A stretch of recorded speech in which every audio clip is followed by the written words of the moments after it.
How to open your ADCB account step by step. 1. Download the ADCB app from the Google Play Store or App Store. 2. Tap New User. Enter your name, mobile number, and email.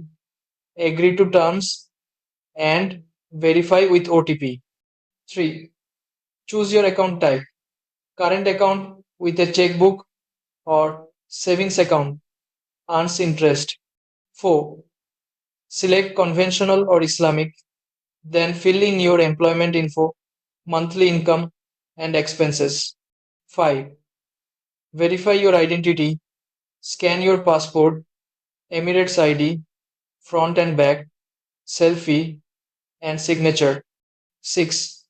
Complete the tax declaration form. Select not a US citizen and choose your account purpose, for example, savings. 7.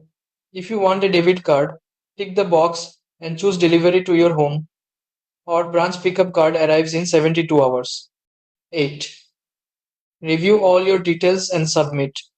You'll receive an SMS with your customer ID and activation key. 9. Open the ADCB app again, then log in using these details. Then create a password to activate your account.